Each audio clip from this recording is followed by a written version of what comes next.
dan kedatangan pada hari kiamat, dan yang banyak mengingat Allah. Maha benar Allah yang Maha Agung. Alhamdulillah wa syukurillah, la haula wa la quwata illa billah. Hadirin jamaah zuhur rahimakumullah, mari sama-sama kita tidak pernah lupa bersyukur dengan membaca kalimat tahmid alhamdulillah.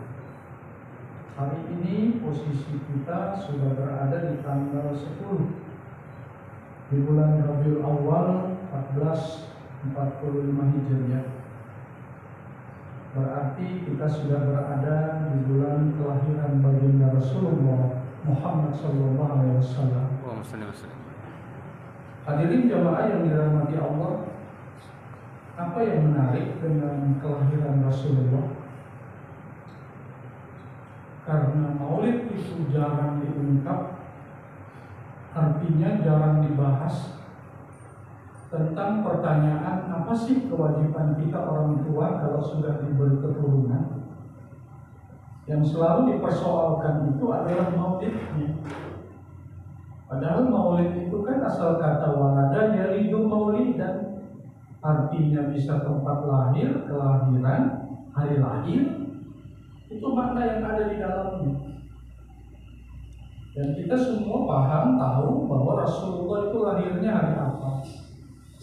Dua saja kan amalan yang beliau selalu lakukan secara rutin, yaitu puasa Senin dan puasa Kamis. Ya Rasul, kenapa engkau melakukan puasa di 2 hari itu? Kata Rasul dalam riwayat Imam Tirmidzi, 1, karena hari Senin itu hari lahirku. Yang kedua, hari Kamis itu pahala dibawa naik sama Allah itu pada hari itu. Hadis yang satu bilang, saya malu kalau pada di 2 hari itu saya tidak melakukan amal soleh. Karena kenapa? Di dalam 1 minggu itu 2 kali pahala itu dibawa naik langsung sama Allah, yaitu pada hari Senin dan pada hari Kamis. Dan saya malu, kata Nabi, kalau dia 2 hari itu saya tidak melakukan amal soleh. Jadi hadirin jamaah yang dirahmati Allah, pahala hari Selasa besok, Rabu, itu Kamis baru dibawa langsung. Ini yang langsung dibawa naik ya. Seperti hari ini, Bapak selesai Jumat langsung naik, tidak ditunggu besok. Yang ditunggu nanti itu Selasa, Rabu, hari Kamis baru dibawa naik. Hari Jumat adalah karena ini hari raya setiap minggu, itu langsung. Tapi Sabtu Minggu nanti pahalanya dibawa naik pada hari Kamis. Jadi dalam seminggu itu 2 kali amal itu yang dibawa langsung. Makanya bilang Nabi, aku malu kalau tidak melakukan amal soleh pada hari itu. Ini yang pertama. Yang kedua, hadirin jamaah yang dirahmati Allah, kebanyakan orang tua tidak paham kalau dia diberi keturunan. Next, berikutnya apa? Ada 3 kewajiban kita orang tua kalau sudah diberi keturunan. Yang pertama, begitu anak itu lahir, hari ke-7 dari kelahiran anak itu, orang tua berkewajiban akikahi anaknya. Ingat, orang tua berkewajiban akikahi anaknya. Sementara hukum akikah itu adalah sunnah. Ini harus diluruskan dulu. Bab ini kalau tidak lurus nanti mindsetnya itu keliru jadinya.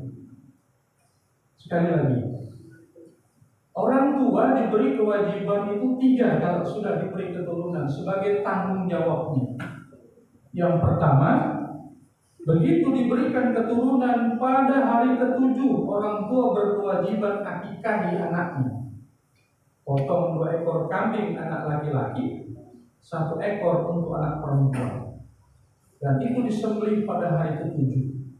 Dan pada hari ke-7 juga dilakukan namanya wayusamma, yaitu proses tasmiyah. Dan yang kedua wayuhlaku, yaitu proses pencukuran rambut atau bahasa orang haji dan umroh tahallul. Itu pada hari ke-7. Lalu yang kedua nanti kita bahas sebentar. Kewajiban orang tua yang kedua yaitu pada saat anak sudah usia akil balik, yaitu antara 9-11 tahun, maka kewajiban orang tua mengislamkan anaknya. Seperti Ustaz selalu suka ajarin di sini. Sekaligus yang laki-laki dikhitan. Itu pada usia anak akil balik. Lalu kewajiban orang tua yang ketiga adalah mencarikan jodoh, bukan dijodohkan. Jadi hampir mirip bahasa ini. Kewajiban orang tua yang ketiga mencarikan jodoh, bukan dijodohkan. Ini anak yang soleh dan solehah, terserah kamu, ta'aruf. Nanti yang mana yang kamu pilih. Bingung, ikut belakangnya Bapak. Kita istikharah, minta petunjuk sama Allah. Yang mana yang terbaik untuk kehidupan dunia akhiratmu dari yang berbagai pilihan yang tiga ini. Minta sama Allah. Itu diantara solusi yang dilakukan. Nah, ini tiga kewajiban orang tua yang jarang dibahas di dalam materi maulid. Selalu yang disinggung itu yang berkaitan dengan maulid dilakukan oleh Nabi. Padahal Nabi setiap hari Senin, hari lahirnya Rasulullah berpuasa. Makanya pada saat itu Rasul mengingat tentang orang mati juga, langsung ambil kambing disembelih, lalu dibagi-bagikan kambing itu ke seluruh keluarga Siti Khadijah. Itu kebiasaan-kebiasaan yang dilakukan Rasul. Nah, orang-orang melihat adakah dalil yang sunnah tentang perayaan maulid? Itu yang ditanya sama orang. Kalau itu namanya bikin benturan. Tapi kalau ditanya adakah bahasan tentang kelahiran, jawabannya ada. Kullu gulamin rohina illa bi aqiqati tulbau anhu wa yukhlaqu wa yusamma. Itu diantara dalil tentang kewajiban orang tua memperlakukan anak apabila sudah lahir pada hari ke-7. Disembelihkan kambing 2 ekor bagi laki-laki, karena dia adalah ar-rijal qawwamuna 'alan nisa, dia nanti jadi imam. Yang kedua, dia akan menjadi panutan bagi anak istrinya. Itu sebabnya kenapa laki-laki wajib buat. Nah, kalau ternyata pada hari H itu si bapak tidak punya cukup duit, hanya mampu satu saja, berarti yang diikuti itu adalah hadis yang turun kepada Hasan dan Husain. 1 ekor untuk Hasan, 1 ekor untuk Husain, cucu Rasulullah. Jadi kesimpulannya, bapak mampu yang 2 apa yang 1? Karena ini adalah laqad kana lakum fi Rasulillah uswatun hasanah, di antara contoh teladan yang dicontohkan Rasulullah dalam sunnah. Makanya aneh juga kalau orang bilang dalil-dalilnya maulid itu. Coba. Dalam praktek kami laksanakan pada hari lahirnya anak itu.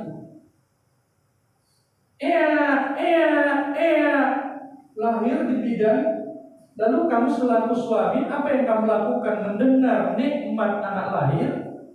Ada 3 kan cara bersyukur yang suka Ustaz Salam sampaikan. Yang pertama, man an'ama alaihi falyahmadillah. Saya itu, kata Rasul, setiap kali mendapatkan nikmat berupa apapun, tidak pernah lupa mengucapkan kalimat alhamdulillah. Itu yang sunnah yang pertama. Kalau mendapatkan berita, mendapatkan nikmat, kita naik pangkat, dapat bonus. Itu dulu yang diucap. 14 Ibrahim ayat 7. La in syakartum la azidannakum. Karena kamu syukuri nikmat kelahiran anak, akan kutambah nikmat itu. Jadi ada berkahnya dari yang kita ucapkan tadi itu. Lalu yang kedua apa? Sujud syukur. Ini yang banyak para suami gak ngerti. Padahal gampang betul sujud syukur itu. Tinggal diniatkan, aku niat sujud syukur karena anakku sudah lahir dan istriku selamat. Lillah. Niatnya. Lalu apa? Takbir. Ini posisi duduk. Allahu Akbar. Langsung posisi ambil seperti orang dalam keadaan sujud. Apa yang dibaca waktu sujud? Doa syukur nikmat. Surah An-Naml ayat 19. Rabbi auzi'ni an ashkura ni'mataka allati an'amta 'alayya wa 'ala walidayya wa na'mala shalihan tardahu wa adkhilna bi rahmatika fi ibadikas shalihin. Jadi ada doanya. Kalau tidak hafal, pakai bahasa kita sendiri. Ya Allah, terima kasih anak istriku sudah lahir sehat, istriku dengan selamat. Bantu ya Allah hari ke-7 potong akikah. Jadi langsung diniatkan. Selesai, Allahu Akbar, duduk seperti biasa, langsung salam. Assalamualaikum warahmatullahi wabarakatuh. Assalamualaikum warahmatullahi wabarakatuh. Maka selesailah cara bersyukur karena sudah diberi keturunan anak. Ini di dalam posisi kita duduk. Sama pada saat Bapak lagi nyetir, pikirkan dulu kendaraannya. Alhamdulillah,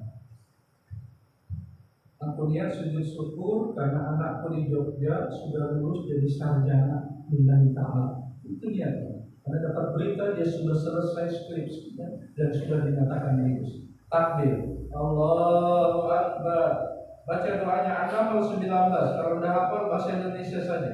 Ya Allah, terima kasih anakku sudah lulus jadi sarjana.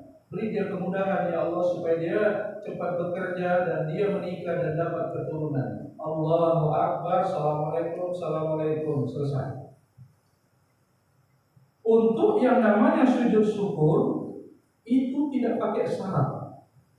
Tidak mesti harus menghadap ke kiblat, tidak mesti Bapak harus dalam keadaan suci, tidak mesti Bapak itu harus pada tempat yang tertentu, enggak. Karena ini bukan sholat. Ingat itu. Makanya Bapak selalu Ustaz Salam wanti-wanti jangan keluar rumah kalau tidak isbabul wudu alal makan. Karena ada kasus-kasus seperti ini yang urgent, tiba-tiba dapat berita dan harus kita respon, lapor sama Allah.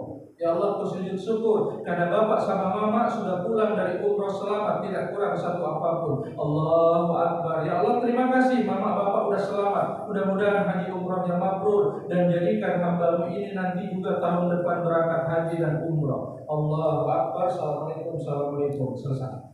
Apanya yang sulit? Setiap saat kita mendapat berita gembira, setiap saat kita mendapat nikmat dari Allah, tapi lupa bersyukur.